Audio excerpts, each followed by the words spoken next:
आदाब दोस्तों, मैं Mohammad Khalid the strong signal में आपका स्वागत है। दोस्तों, इस वक्त हम ग्रीन बेल्ट पार्क में बैठे हैं। हमारे साथ जो मेहमान जुड़े हैं वो मेहमान को आप बखूबी जानते हो। इसी ग्रीन बेल्ट पार्क में पिछली 2 मीटिंगें हुई है और आज का जो हमारा टॉपिक वही है ई रिक्शा, ई ऑटो और ई कार्ट, जिन पे रिस्ट्रिक्शन इम्पोज कर दी है डिस्ट्रिक्ट मजिस्ट्रेट ने और अपनी एक्सरसाइज पावर जो की है वो 163 BNSS की है और ट्रायल होने जा रहे हैं।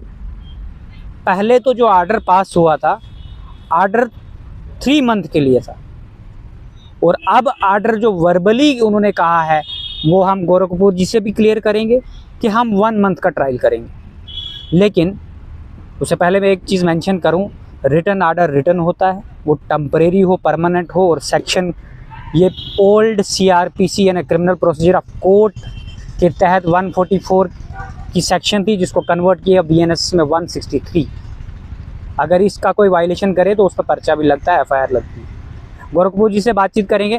गोरखपुर जी, आपका स्वागत है हमारे चैनल में। Thank you brother, thank you so much. Gorakhpur ji, आप नुमाइंदगी कर रहे हैं ई ऑटो और ई रिक्शा की, तो आप जो नुमाइंदगी कर रहे हैं, नुमाइंदगी करने में कहाँ चूक हो गई या कहाँ एडमिनिस्ट्रेशन ने आपको नहीं सुनने से इनकार कर दिया कि दोनों चीज़ों को एक लपेटे में कर दिया? और दूसरी बात यह है कि जोनिंग भी रिस्ट्रिक्शन इम्पोज हो गई और स्लो मूविंग गाड़ी भी घोषित हो गई। कहाँ पे चूक हो गई आपसे? देखिए, सबसे पहले तो मैं आपसे माजरत चाहता हूँ कि 2-3 दिन से आप ट्राई कर रहे थे, मेरे को टाइम नहीं लग रहा था आपसे गुफ्तगू करने का, क्योंकि काफ़ी सारे आपके सवाल थे जी। और मैंने एक इंटरव्यू में देखा था, आपने जो मेरा लिया था उसमें कहा था कि कपूर साहब सवालों से भाग गए। हाँ, रेट से भाग गए, सवालों से भाग गए। तो मैं आज तसल्ली से टाइम निकाल के आपको भी अपने साथ बिठाया बेंच पे। हम आराम से आज बात करेंगे जब तक आपके सवाल ख़त्म नहीं होते। देखिए, जहाँ तक आपने ये बात कही कि कहाँ पे चूक हुई, गौरव कपूर का एक काम करने का तरीका रहा है। मेरा साथ हमेशा उस ऊपर वाले ने दिया, क्योंकि मैं हमेशा ईमानदारी से, साफ़ नीयत से अपने लोगों के मसले मसाइल उठाता रहा हूँ, उनके लिए जद्दोजहद करता रहा हूँ। इसलिए मेरे से ना कभी चूक हुई, ना आगे कभी चूक होगी, अगर ऊपर वाले ने ना चाहा तो। सबसे पहली बात, जहाँ तक आपने कहा एडमिनिस्ट्रेशन की आपने बात की, देखिए 2023 से ये ऑर्डर जो है इम्प्लीमेंट हुआ है जोन्स को लेके। उसके बाद कई बार हम सड़कों पे उतरे, कई बार हल्ला हुल्ला हुआ, कई बार एडमिनिस्ट्रेशन को गुहार लगाई और कहीं ना कहीं एडमिनिस्ट्रेशन भी ने माना और इसको साइलेंट मोड पे ही चलता रहा। लेकिन इस बार एडमिनिस्ट्रेशन ने पूरी तैयारी की। आपने पहली बार देखा होगा कि इस तरीके का लाने के लिए जब इन्होंने लाया, इसमें जैसे आपने जिक्र किया कि BNS 163 तक इम्प्लीमेंट कर दी इस ऑर्डर में, मतलब इम्पोज करनी पड़ी, क्योंकि उनको पता था जब नेशनल इमरजेंसी हो या कि ऐसा क्योस एंड क्रक्स मचे, लॉ एंड ऑर्डर की मेंटेन करने की सिचुएशन बन जाए, जैसे महराज मलिक पे PSA लगाया था तो डिस्ट्रिक्ट डोडा में भी 163 इम्पोज। वो इसलिए इनको पता था कि एक शख्स इस जम्मू शहर में है जो इन लोगों को लेके सड़कों पे आ जाएगा, वो गौरव कपूर है। वो इनको पता है, क्योंकि मैंने आपको कहा पिछले 3-4 साल से एक ही शख्स है जो सड़कों पे उतरा। मैंने आपको कहा कि पूरा होमवर्क एडमिनिस्ट्रेशन ने बड़ा अच्छा किया, लेकिन मैं आपके चैनल से के माध्यम से ये चीज़ कह दूं कि मैं इस चीज़ से नहीं घबराया कि अरेस्ट हो जाएंगे। जब से ये ई रिक्शा लॉन्च हुआ, मुझे समझ नहीं आती कि वो कौन लोग हैं। मैं कोशिश करूँगा उन लोगों को ढूंढने की कि वो जोन का एक कॉन्सेप्ट लेके आ गए। ये RTO साहब ने, देखो आप भी कह रहे हो हम भी ढूंढने की, RTO साहब ने भी बड़ा क्लियर मेरे इंटरव्यू में कहा, आपने इंटरव्यू शायद देखा भी होगा, मैंने RTO साहब से भी ये क्वेश्चन पुट जब किया तो उन्होंने कहा इनके ही रिप्रेजेंटेटिव हमारे पास प्रपोजल लेके आए हैं और ये उनकी ही डिमांड थी।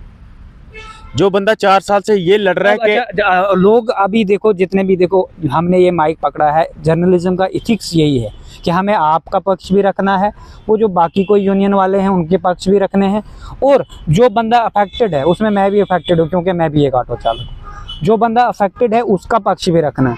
लेकिन उनका क्लियर कहना है, वो ये कह रहे हैं कि रिप्रेजेंटेटिव सुनने में आ रहा है जी सबसे चलती जो है वो गोरखपुर साहब की है, वो वाले भी वहाँ प्रेजेंट थे। अब ये किसने मेमोरेंडम दिया कि भाई साहब जो ई ऑटो है, ई ऑटो पे भी जोनिंग इम्प्लीमेंट कर दो और एक ही श्रेणी में दोनों को रख दो। इवन मैं गोरखपुर जी से मैं भी डिप्टी कमिश्नर से मिला और मेरा मिलने का मकसद यही था, क्योंकि मैंने अंडर BNSS के ही एप्लीकेशन का एक प्रावधान है, मैंने वो एप्लीकेशन मूव की है डिप्टी कमिश्नर के सामने कि आप इसको अमेंड कीजिए ऑर्डर को। तो गोरखपुर जी मुझे एक चीज़ का बड़ा ये लग रहा है कि जो जोनिंग सिस्टम है वो ठीक है, मानते हैं उन्होंने स्मूथ फंक्शनिंग के लिए गवर्नमेंट कोई भी पॉलिसी क्रिएट कर सकती है, कहीं पे भी उनकी जुरिडिक्शन में अगर ऐसा कुछ हो रहा है तो वो रिस्ट्रिक्शन इम्पोज कर सकती है। और ऑटो वाले भी कोई इतने वो नहीं है कि वो बिल्कुल ही मान के चल रहे हैं। हम खुद चलाते हैं ऑटो, जहाँ पे मर्जी आए वहाँ खड़ा कर देते हैं, वो तो है नहीं ना, जाम तो उससे क्रिएट होगा। जहाँ पे मर्जी वहाँ बोलते हैं हमारा स्टैंड है, वहाँ खड़ा कर देते हैं। लेकिन वो गवर्नमेंट का जो गुड गवर्नेंस है, उस गुड गवर्नेंस के तहत उन्होंने उनको स्टैंड नहीं दिए प्रॉपर, जिसकी बात आपने रखी। रेट नहीं दिए, उसकी बात भी आप तो कह रहे हो कि हमने रखी है, लेकिन गवर्नमेंट भी कह रही है कि अब हमने भेजे हैं रेट बनाने के लिए। गौरव जी मुझे बड़ा क्लियर शब्दों में और ओपन कह रहा हूँ, अगर RTO साहब भी देख रहे हैं, डिप्टी कमिश्नर साहब भी देख रहे हैं, कि सेंटर के 2 एक्ट हैं। एक है centre motor vehicle act, section 35 के तहत डिस्ट्रिक्ट मजिस्ट्रेट ये पावर ये एक्सरसाइज कर सकता है। उसमें जो रूल है 89 का, उस 89 के रूल में रूल 2A मर्ज किया है, जिसमें ई रिक्शा और ई कार्ट, स्लो मूविंग गाड़ी, उसकी स्पीड भी स्पेसिफाई बताई है, कितनी बैटरी की कैपेसिटी है ये भी बताई है, उसको घोषित किया है। ई ऑटो अपडेटेड गाड़ी है जिसकी स्पीड 45 से 55 है, वो इस कैटेगरी में नहीं आती। ये बड़ा रांगली इसको एक ही कैटेगरी में डालकर उस पर भी रिस्ट्रिक्शन इम्पोज कर दी कि ये स्लो मूविंग गाड़ी है जी, इससे जाम क्रिएट होता है, इसलिए इसको स्टेट हाईवे और नेशनल हाईवे फ्लाईओवर से बंद कर देंगे। जबकि नेशनल हाईवे से ये विदाउट परमिट गाड़ी बंद कर सकते हैं, स्टेट हाईवे और इससे नहीं कर सकते, क्योंकि ये डिस्कशन है, इंटरव्यू नहीं है। ई बस जनाब, जो ई बस है उसका भी परमिट नहीं, क्या फिर ई बस भी नेशनल हाईवे से बंद हो? अगर ई देखिए जनाब, आपने सवाल इतना लंबा किया कि एक ही सवाल में आपने 10 सवाल कर दिए। अब मैं किस का जवाब याद, मुझे जो आपने मेरे से पूछा, सवाल बताता हूं। नहीं एक सेकंड, जो मैंने स्टेट है नहीं वो बात की है। सबसे आपने कहा कि जोन में चलने चाहिए, मैं समझता हूँ कि आप यहाँ गलत हैं। दूसरे आपने कहा कि जगह जगह ये अलग जगह जैमिंग करता है। मुझे बताएं, ई रिक्शा, आप जर्नलिस्ट है, आप कैमरा लेकर आप जाएं, आप मुझे बता दें ई रिक्शा, ई ऑटो ने कहाँ जैमिंग की हुई है? ये 2.5 फुट की गाड़ी क्या जैमिंग करेगी जो 15-15 मीटर फुट की बसेज है? 2.5 फुट का ठीक है, मैंने खुद देखा, जो सिटी चौक है, जो मेन सिटी है। अब आप पहले जवाब, उसके बाद फिर आप सवाल करिए। कहने का मतलब है जैमिंग की, मैं इसको रीजन नहीं मानता हूँ। जैमिंग की सबसे बड़ी रीजन है जो हमारे सोसाइटी में जो लोग रहते हैं उनकी गाड़ी, आप कई बार देखे किसी आदमी ने कोई सामान लेना होता है तो बीच में गाड़ी लगा के तो उतर चला जाता है। फिर ये बड़ी बसेज हैं, ये जो खासकर ये बसेज आई हैं। दूसरी बात, मैं आपको एक चीज़ कहना चाहता हूँ, आपने सबसे पहले इस बात को शुरू किया कि उन्होंने कहा कि ये जो कुछ हुआ को इनकी सहमति के साथ हुआ, जो आपने मुझे सवाल से पूछा। बड़ी इंपॉर्टेंट बात पूछी, लेकिन बाद में आपने सवाल से कहीं लेके चले गए। लेकिन मेरे माइंड में था इस बात को मैं आपको जवाब देना। जो बंदा पिछले 4 साल से इस चीज़ के लिए लड़ रहा है कि हमने जोन में नहीं चलना, आप खुद सोच सकते हैं कि मैं जाके वहाँ उनके साथ विलिंग होऊंगा। और शुक्र करो, जिस दिन मेरी RTO साहब से तो बड़ी सारी मीटिंग्स हुई, लेकिन एक दिन मीटिंग थी, ये हरमीत जी हमारे साथ खड़े हैं, ये भी मेरे साथ थे। उसके बाद आपके बठिंडी के शाह साहब हैं वो थे, यूसुफ साहब थे वो थे, रमज़ान साहब थे, ये सारे साथी थे। और साथ में all JNK transport welfare association की टीम भी वहाँ बैठी थी। अच्छा, जब RTO साहब को याद होगा, मैं आपके चैनल से याद दिलवा दूँ कि वो अपनी अलमारी खोल के जब उन्होंने प्लेटें निकाली और टेबल पे आके रख के मुझे दिखा रहे थे, ये हमने जोन का तैयार किया है। ये मैंने उसी टाइम RTO साहब को कहा था कि मैं, अगर आप जोन पे चलाने के लिए सोच रहे हैं तो मैं इस चीज़ के लिए आप लोगों के इनके साथ नहीं हूं और मैं इस चीज़ के लिए तैयार नहीं हूं। ये मैंने 20 आदमियों के सामने, मैं आज अकेला नहीं, कैमरा चल रहा है और मैं आपको बात जो बोल रहा हूं 20 आदमियों के सामने मैंने बोला था। आपकी छवि है, जब RTO साहब ने कहा कि भाई प्रपोजल उन्होंने कहा RTO साहब ने आपको एक और ये कहा था कि हमने इनको क्रॉसिंग जो दी है वो भी इनकी विलिंग से दी है। वो सिर्फ क्रॉसिंग की बात हुई थी जब इन्होंने कहा था कि ये स्टेट ट्रांसपोर्ट जो नेशनल हाईवे है इसको हम शायद रिस्ट्रिक्ट करने वाले हैं, तो लेकिन इसको हम क्रॉसिंग के लिए, जब मैंने कहा अगर ये क्रॉसिंग को देखिए मेन रोड को कहते हैं हम रिस्ट्रिक्ट करेंगे, मैंने कहा ठीक है अगर आप मेन को करते हो, राइट लेफ्ट बड़ी सड़कें हमारे पास चलने के लिए, बट उसके लिए मेन रोड को भी क्रॉस करने के लिए तो उन्होंने कहा हम यहाँ से आपको क्रॉसिंग दे रहे हैं और आप भी मुझे बता दो आपको कहाँ से क्रॉसिंग चाहिए। वो मैं कहीं ना कहीं उनको मैंने उस चीज में मेरी उनसे बात हुई थी, लेकिन क्लियर कट मैं आपको कह दूं, जहां तक प्लेट्स की बात है, जहां तक जोन की बात है, मैं फर्स्ट डे से लेके आज तक इस चीज के साथ सहमत नहीं हूं। लेकिन कहीं ना कहीं एडमिनिस्ट्रेशन का ठीक है, जो इस वक्त जो डीसी साहब बैठे हैं, आरटीओ साहब बैठे हैं, वो भी बुद्धि रखते हैं और पढ़ लिख के इतनी बड़ी बड़ी ओहदों पे बैठे हैं, तो हो सकता है कि वो भी कहीं सही हो। वो कहते हैं कि अगर ये ट्रायल में अगर इसमें जोन में चलेंगे तो इनका सोर्स ऑफ इनकम डबल हो जाएगा। तो अब वो कहते हैं डबल हो जाएगा, मैं कहता हूँ भूखे मर जाएंगे, हम लोगों का किस्तें निकालनी मुश्किल हो जाएंगी। अब इसका सच कौन है झूठ क्या है, उसका रिजल्ट कैसे निकलना था ट्रायल करके, हम ट्रायल करेंगे तो अब पता लगेगा ना कि वो सच थे का इमेज सच था। लेकिन मुझे इतना विश्वास है डीसी साहब पे, आरटीओ साहब पे, जो उनके वर्ड्स उन्होंने मुझे दिए हैं, उन्होंने कहा कि हम इस ट्रायल के बाद खत्म होने से ठीक 5 दिन पहले रिव्यू मीटिंग करेंगे। उस मीटिंग में हम आपसे पूरा डिस्कस करेंगे और हम देखेंगे कि जोन में चलने से हमारे लोगों का काम बढ़ा है या उन लोगों का नुकसान हो गया।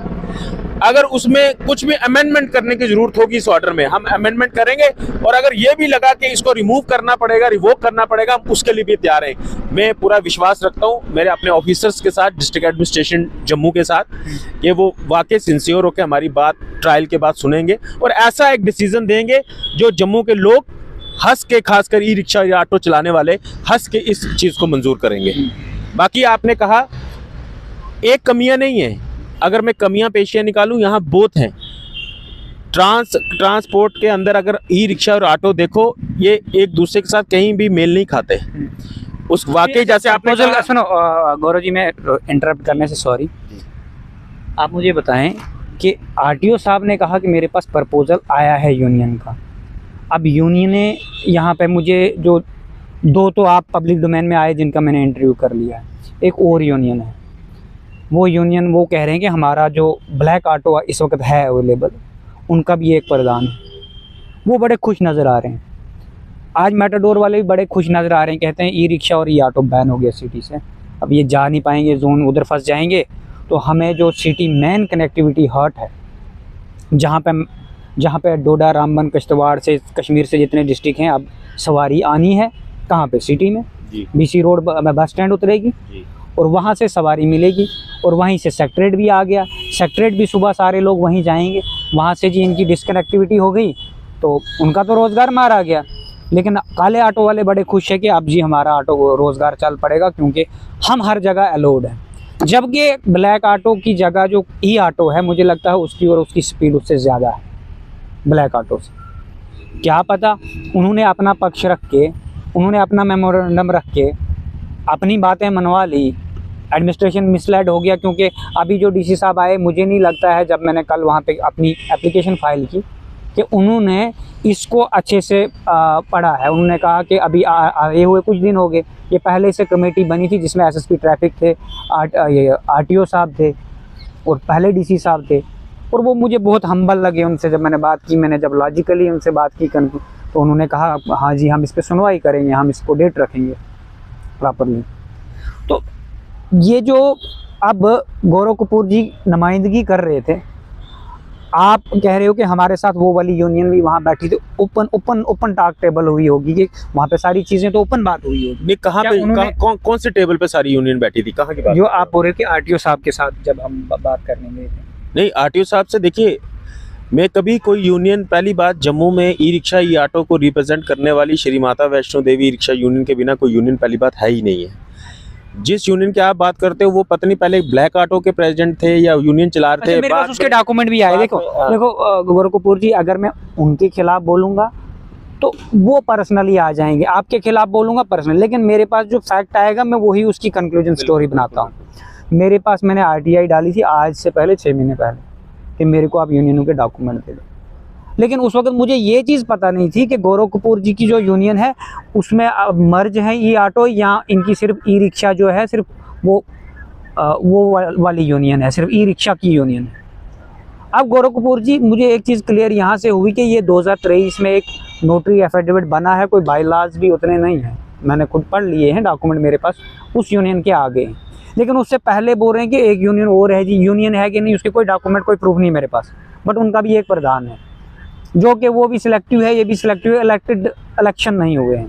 तभी मैं कह रहा हूँ कि अब 18,000 हो गए हैं, या अगर ये ऑटो की बात करें 4,500 डेटा हो गया, तो इलेक्शन कराओ जिसे को सारे ऑटो वाले पसंद करते हैं। अब जैसे कल आरटीओ साहब ने बोला भाई सोशल मीडिया पे तो हमें गौरव कपूर जी देखे बातचीत करते हुए, पीछे बड़े लोग भी खड़े थे, ऑटो वाले भी थे, क्या पता वो आहत थे बेचारे इससे, इसलिए गौरव कपूर के पास अपनी भाई यही हमारा निपटारा करेगा, तो इलेक्शन करवाएं। इलेक्शन करवाने में क्या दिक्कत है, लड़ाई की झगड़े का क्या? देखिए सर, आप कहते हैं कि ये सारे प्रेसिडेंट जो हैं वो इलेक्शन करवाएं। आप यहाँ छोटी सी एग्जांपल देके मैं आपको समझाने की कोशिश करूँगा। जैसे अलग अलग पॉलिटिकल पार्टीज़ हैं, बीजेपी है, कांग्रेस है, एनसी है, पीडीपी है, ये अलग अलग धड़े हैं, अलग अलग पार्टियां हैं।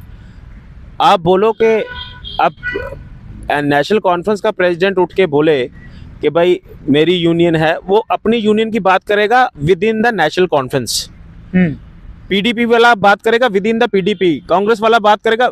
वैसे ही ये Shri Mata Vaishno Devi e rickshaw union एक यूनियन है जिसका मैं प्रेसिडेंट हूँ। मैंने कभी क्लेम नहीं किया कि मैं all J and K transport, all J and K e rickshaw e auto का प्रेसिडेंट हूँ, मैंने कभी क्लेम किया? मैंने जो यूनियन बनाई है मैं उसका प्रेसिडेंट हूँ और उसमें किसी की इंटरफेरेंस नहीं हो सकती। अब नेशनल कॉन्फ्रेंस कल किसको अपना प्रेसिडेंट, आप सुनो, आप एग्जाम्पल सुनो पहले। नेशनल कॉन्फ्रेंस कल किसको प्रेसिडेंट बनाती है, उसमें पीडीपी थोड़ा कह सकती है, बीजेपी किसी को प्रेसिडेंट बनाती है, उसमें एनसी थोड़ा इंटरफेयर कर सकती है। इसलिए ये बात है कि अपनी यूनियन का मैं प्रेसिडेंट हूं, मैंने हमेशा आपको एक बात कही, ठीक है। दूसरी बात, आप कहते हैं 10 लोग लेके सारे अलग अलग यूनियन बनाने लग जाएंगे, अलग अलग प्रेसिडेंट। बिल्कुल ठीक कहा, बिल्कुल ठीक कहा, वो तो अनऑथराइज्ड है, बिल्कुल ठीक आपने कहा, तो फ्रॉड कर रहे हैं, बिल्कुल आपने, मैं आपकी बात से सहमत हूँ। श्री माता वैष्णो देवी रिक्शा को छोड़ के जो 1-2 यूनियन है, मुझे पता भी नहीं है कि नहीं है, 5 से 10 आदमी से ज़्यादा नहीं है। आप ऑफिस आइएगा, मैं आपको रिकॉर्ड दूंगा, 9,000 ई रिक्शा ऑटो ड्राइवर जो है हमारा यूनियन का मेंबर है। और सेकेंडरी बात, जो ये नोटरी रजिस्टर्ड होती है, ये नोटरी रजिस्टर्ड वैलिड नहीं होती, तभी बोल रहा हूं मैंने, ठीक है। आपसे एक बार आप एक आरटीआई डालिएगा, श्री माता वैष्णो देवी रिक्शा यूनियन का पूछिएगा, नहीं तो आप मेरे ऑफिस आइएगा, मैं आपको दूंगा। हमने लेबर कमिश्नर के ऑफिस में प्रॉपर यूनियन का डॉक्यूमेंट एक एक पूरा जो जो रूल्स रेगुलेशन सारा करके हमने फाइल सबमिट की हुई है। ये उनका सर्वर बैठा हुआ पिछले 6 महीने से, आप पूछ लीजिएगा। नहीं तो हमारी जो यूनियन है वो रजिस्टर्ड हो जानी थी, यूनियन ऐसे रजिस्टर्ड होती है। ये कोर्ट का डॉक्यूमेंट एफिडेविट के ऊपर 4 फोटो लगा के करके ऐसे एफिडेविट, ये यूनियन रजिस्टर्ड नहीं होती है।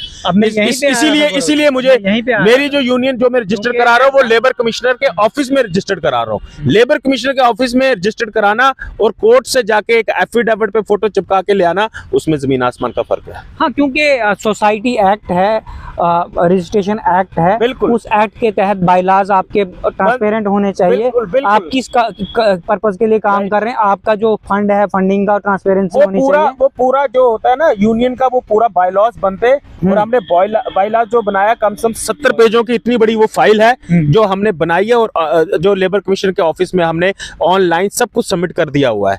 इसलिए उसके बाद भी इसमें ये होता है कि 60 डेज तक आपको टाइम दिया जाता है। अगर आप 7 बंदे यूनियन पहले डॉक्यूमेंट रजिस्ट्रेशन करते हो, उसके बाद आपको वो प्रूफ करना होता है कि हमारे साथ इतने लोग जुड़े हैं। मैं आपको कह तो रहा हूँ, उसके बाद फिर इलेक्टेड, मैं आपको कह तो रहा हूँ कि 9,000 ई रिक्शा ई ऑटो ड्राइवर हमारे साथ जुड़ा है, जिनका आधार कार्ड, जिनका पूरा बायोडेटा हमारे ऑफिस के टेबल पे, आप जिस दिन जनाब मेरे ऑफिस में आएंगे, मैं जनाब को इतनी मोटी फाइल दिखाऊंगा 9,000 की, आपको भी लगेगा कि वाकई यही यूनियन है जो।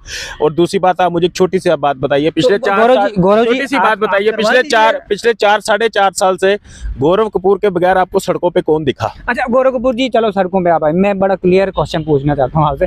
अगर इलेक्शन करवाएंगे तो मुझे तो पूरी उम्मीद है गौरव कपूर जी से, गौरव कपूर जी इलेक्टेड आ जाएंगे, तो फिर डर किस चीज का? करवाए इलेक्शन, आप दे दीजिए रिप्रेजेंटेशन, मैं भी दूंगा। मैं आपसे एक रिक्वेस्ट करूंगा, अभी सेक्रेटरीट आने वाला है, तो लवासा मैम आने वाली हैं, जो इस वक्त ट्रांसपोर्ट सेक्रेटरी हैं, वो उस वक्त डीसी जम्मू थी। उस वक्त यहाँ पे एक भाई साहब नानक नगर के रहने वाले, वो अपने आप को सेल्फ प्रेसिडेंट बनाया हुआ था। सर देखो, आप भी मेरे से आहत हो गए, मैंने लिखा था ऊपर सेल्फ सचाइन, सुनो, और वो किसी और को लिखा था मैंने। उन्होंने जब उन्होंने वो आए बाहर, उन्होंने पर्चियां शुरू कर दी, या डोडा में जो इस वक्त डीसी हैं हरविंदर सर, आप उनसे भी पूछ लीजिएगा पर्सनल इंटरव्यू में कि कौन बंदा था जिसने सबसे ज़्यादा आपके दफ्तर में आवाज़ उठाई कि हमारे इलेक्शन करो और सेकंड के ये पर्ची सिस्टम बंद करो जब तक इलेक्टेड प्रेसिडेंट नहीं होता।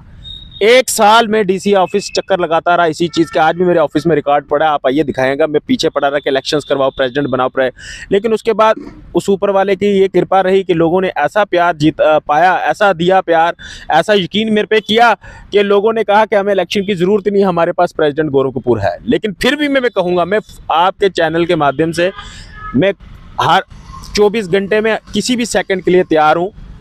जो चाहता है कि हम इलेक्शन करवाएं, मैं कहता हूँ मोस्ट वेलकम है, वो आए इलेक्शन लड़े। मैंने कल मैंने कहा मैं टाइम लगेगा गौरव कपूर जी। अब देखो, इस माध्यम से आजकल मैंने मुद्दा जब उठाया ई रिक्शा और ऑटो का, आजकल इस चैनल को ही वो ज़्यादा देखने लग गए हैं कि इसी को देख रहे हैं, क्योंकि वो ज़्यादा फॉलो नहीं करते हैं बेचारे, कुछ लिटरेट हैं।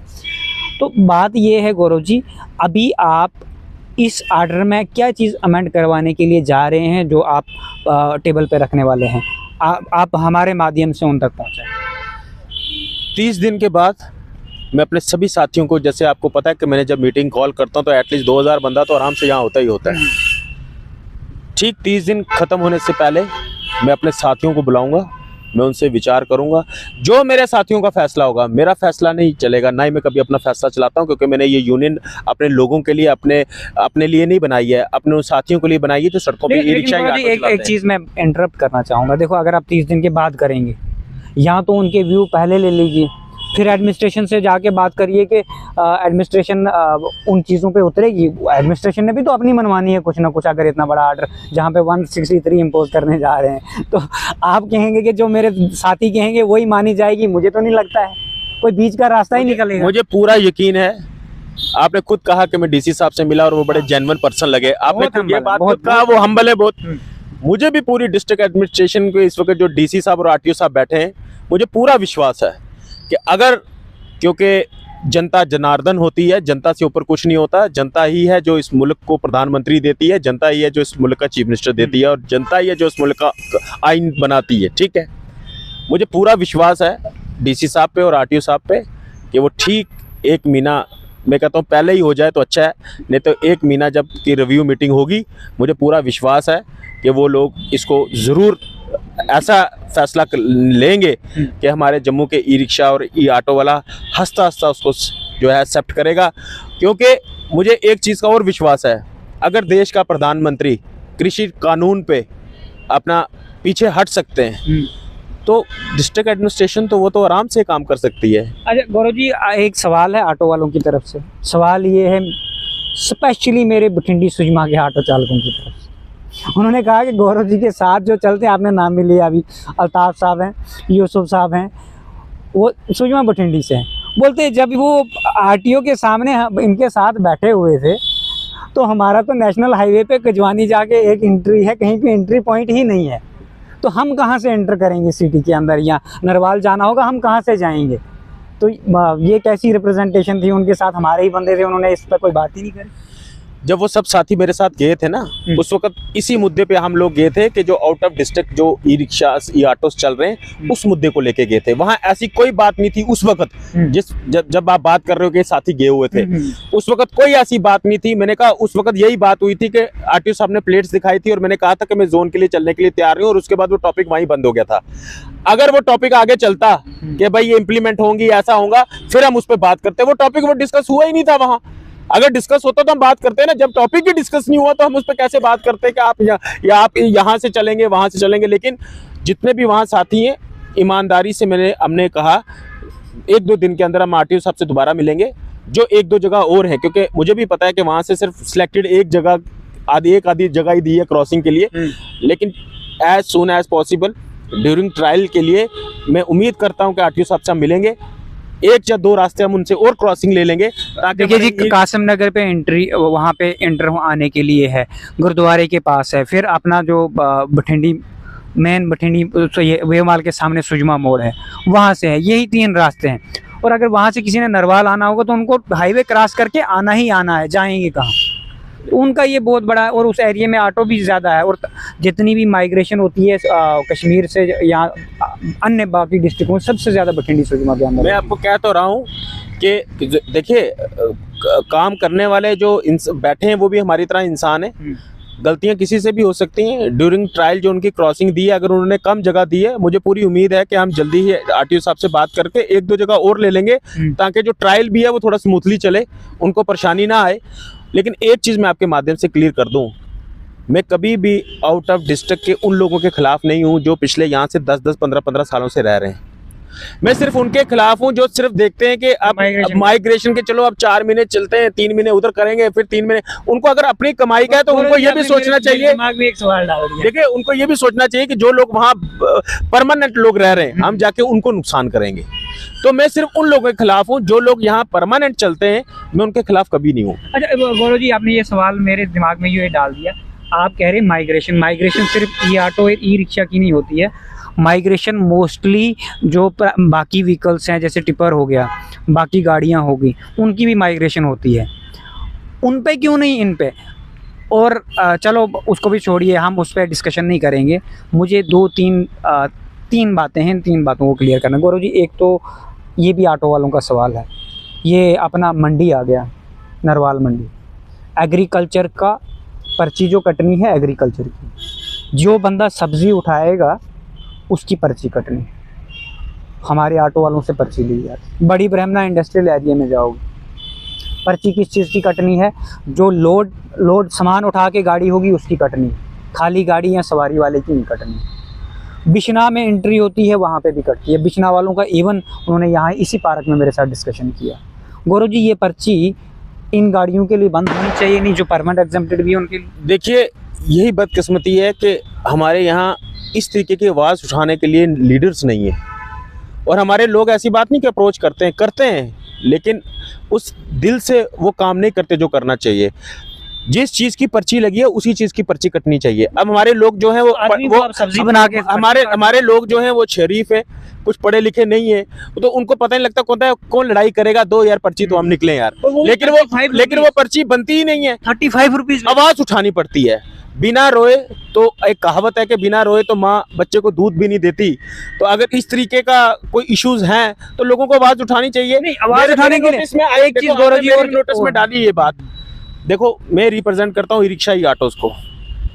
अब मैं all J and K transport welfare association का वाइस प्रेसिडेंट भी हूँ। मेरे नोटिस में जो एक बात आप यकीन रखिएगा, मेरी नोटिस में जो बात आएगी जो गलत हो रही है, उसकी आवाज़ मैं 101% उठाऊंगा। मैं उस पर पीछे हटने वाला, घबराने वाला आदमी नहीं हूँ। जैसे आपने मुझे 3 बातें बोली, ये पर्ची वहाँ कटती है, वहाँ कटती है, वहाँ कटती है। मेरे पास जब लोग आएंगे इस मसले को लेके, जो कंसर्न अथॉरिटी होगी, मैं ज़रूर उनको जाके पकड़ूंगा, उनसे पूछूंगा कि इन लोगों की पर्ची ऐसे कैसे कट रही है। अच्छा, लास्ट सवाल है गौरव जी, ये आप पे एलिगेशन है, ये एलिगेशन है, इस एलिगेशन की आपको सफाई देनी पड़ेगी।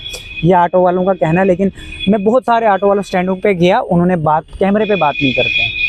वो यहाँ तो किसी यूनियन के वो दबाव में, यहाँ भी मैंने देखी मीटिंगें होती है, आपकी मीटिंग भी, उसके अलावा भी मीटिंग, उनको सिर्फ आके भाषण दिया, उनकी ना रिव्यू लिए ना उनकी बात, अगर बात करने लगे तो बात करने से भी मना। बाद में मैं स्टैंडों पे गया, स्टैंडों पे ही बात करना मना कर दिया, लेकिन वो बैक कैमरे के पीछे बात करते हैं। कैमरे के पीछे बात वो ये कर रहे हैं कि एक तो ये ब्लैक ऑटो था, ब्लैक ऑटो ने सबसे बड़ा ये कंसर्न बनाया था। अब गौरव कपूर जी एक तो ई रिक्शा के भी बन गए, तो ई ऑटो भी इंक्लूड कर दिया। उसकी वजह से अगर ई कार्ट और ई रिक्शा जो 25 स्पीड है, ये फैक्ट है। इस फैक्ट को ना आप जुटला सकते हो ना मैं जुटला सकता हूँ। ये सेंट्रल मोटर व्हीकल एक्ट में मेंशन है कि इसकी स्पीड मिनिमम जो है मैक्सिमम 20 से 25 और 45 से 50। अगर ये स्लो मूविंग गाड़ी घोषित हो गई है, तो स्लो मूविंग गाड़ी को अगर ये कहते हैं कि भैया ये लास्ट माइल कनेक्टिविटी के लिए बनी, इसको लास्ट माइल पे चलना है, उस वक्त गौरव कपूर का क्या स्टैंड है? देखिए, पहली बात मुझे समझ नहीं आई, आपने कहा कि आपके ऊपर एक एलिगेशन है, लेकिन आपके सवाल के ऊपर मुझे एलिगेशन तो कुछ नजर ही नहीं आया। एलिगेशन बता रहा हूँ, एलिगेशन ये है कि आप नुमाइंदगी कर रहे हैं दोनों चीजों की। आप दोनों चीजों को लपेटे में ला रहे हो, ई ऑटो को भी, जबकि ई ऑटो इससे एग्जेम्प्टेड है। लेकिन अगर कल को एडमिनिस्ट्रेशन इसका निष्कर्ष निकाल कर ई रिक्शा पे और ई कार्ट पे लास्ट माइल कनेक्टिविटी को ही अलो करते हैं और ई ऑटो को एलो कर देते हैं, उस वक्त गौरव जी का क्या स्टैंड है? देखिए, मैंने आपको कहा ये तो एडमिनिस्ट्रेशन की गलती है, मेरी थोड़ी है। अगर उन्होंने ई रिक्शा और ई ऑटो को सेम प्लेटफॉर्म पे लेके आए तो ये तो उनकी गलती है, मैं थोड़ा लाया, वो लाए ना, जो लाए उनकी गलती है। लेकिन दूसरी मैं बात कह रहा हूँ कि ये एलिगेशन किनका है? ऑटो वालों का, कि ये गौरव कपूर ने एडमिनिस्ट्रेशन के साथ मिलके किया? नहीं, देखिए, जो लोग मैंने आपको कहा ना, जो लोग मेरे साथ चल रहे हैं ना पिछले 4 साल से 5 साल से, आप उनसे कभी व्यूज ले लिए, अगर वो मेरे खिलाफ अगर नेगेटिव व्यूज दे देंगे ना, तो मैं भी यहाँ हूँ, आप भी यहाँ हैं, क्योंकि जो लोग आप मुझे 2 बार 3 बार मिले, आप पूरा जवाब नहीं लेते। आप मुझे 2-3 बार मिले, अभी आपको पता नहीं कि गौरव, जब आप मेरे साथ 1 साल हो जाएगा ना, आप अकेले बंदे होंगे जो माइक लेके ना मेरी लड़ाई आप खुद लड़े करोगे, आप बोलोगे नहीं गौरव कपूर की गारंटी मैं लेता हूँ, ये आपके वर्ड्स होंगे। सिर्फ आपको मेरे साथ थोड़ा और वक्त चाहिए। दूसरी बात यह है कि ये आपने ठीक कहा, मैंने आपको कहा इस ऑर्डर में बहुत कमियां पेशी हैं, क्योंकि कहीं ना कहीं पहली बात यह है कि जोन का, जो उन्होंने कहा कि जोन में, आफ्टर ऑल जोन का क्या मतलब था लाने का, कि इस जो ई रिक्शा और ये ऑटो वजह के ट्रैफिक इनके बहुत ज़्यादा होने की वजह से जैमिंग हो जाती है, तो इन्होंने क्या किया, जम्मू शहर में 2 साइड पे बांट दिया। बट इन्होंने जो फ्लो है पीछे से जिस हिसाब से आ रहा है उस पर कोई काम नहीं कर रहे। अगर ये आज मान लो एक जोन में 500 है, दूसरे जोन में 500 है, 6 महीने बाद उधर 5000 इधर 5000 हो जाएगा, फिर क्या करेंगे? फिर जोनों के अंदर जोन बनाएंगे। उसी तरीके से ई ऑटो की जो स्पीड है वो 25-30, ई रिक्शा की जो स्पीड है वो 25-30-35 से ऊपर है नहीं है, ई ऑटो की 50-60-70 भी खींच लेता है कई बार। तो ये नेचुरली है कि ये दोनों एक दूसरे के साथ नहीं हो सकता, कंपेयर नहीं होता।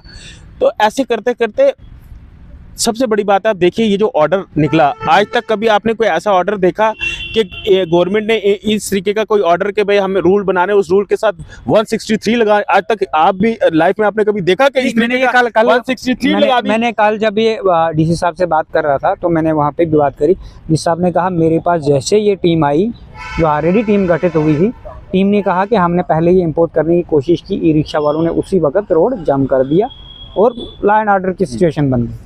तो उसके कारण फिर हमने ये पावर को एक्सरसाइज किया है, क्योंकि ये चीज़ स्मूथ फंक्शनिंग, तो क्योंकि अब दरबार भी मूव हो रहा 11 साल के बाद। मुझे पूरी उम्मीद है ना 163 रहेगी ना जोनिंग रहेगी। मुझे डिस्ट्रिक्ट एडमिनिस्ट्रेशन से पूरी उम्मीद है कि वो इन लोगों की रोज़ी रोटी के मसला मसाइल को हल करेंगे और ऐसा फ़ैसला लेंगे कि ये जो ऑर्डर है ये एक साइड रह जाएगा, जहाँ तक मुझे पूरी उम्मीद है। बाकी जब इंसान अपनी रोज़ी रोटी के लिए, हकूक़ के लिए जब अपना निकलेगा बाहर या अपनी बात रखेगा, इंसान ये नहीं सोचेगा कि उस वक़्त क्या इसके ऊपर लगी है धाराएं और क्या नहीं लगी हैं। ये तो सिर्फ उन लोगों के लिए होगा कि जो लोग फॉर्मेलिटी की तरह लोगों के लिए लड़ते होंगे। जो लोग ये ठान के घर से निकले हैं कि मुझे अपने लोगों के लिए लड़ना है, उनको हक दिलवाना है, उनको इंसाफ दिलवाना है, तो उनको फ़र्क नहीं पड़ता। लेकिन मैंने फिर कहा, हमारे पास लास्ट ऑप्शन कोर्ट भी है, ऐसी बात नहीं है, हमारे पास कोर्ट भी ऑप्शन है। लेकिन मुझे लगता है, मैं लास्ट में यही कहूँगा कि डिस्ट्रिक्ट एडमिनिस्ट्रेशन से मुझे पूरी उम्मीद है कि ना तो मुझे ऐसा कुछ काम करना पड़े कि डिस्ट्रिक्ट एडमिनिस्ट्रेशन को 163 की इस्तेमाल करना पड़े, और ना ही मुझे कोर्ट का दरवाज़ा खटखटाना पड़े। तो इसलिए मुझे डीसी साहब और आरटीओ साहब से पूरी उम्मीद है कि वो ऐसा फ़ैसला करेंगे जो हमारे साथियों को मंजूर होगा। ये थे गौरव कपूर जी हमारे साथ, अपने जितने भी एलिगेशंस थे, जितनी भी चीज़ें थी, वो सब क्लियर कर दी हैं। आगे नेक्स्ट अपडेट के लिए आप रहे जुड़े हमारे साथ। मैं मोहम्मद खालिद, धन्यवाद।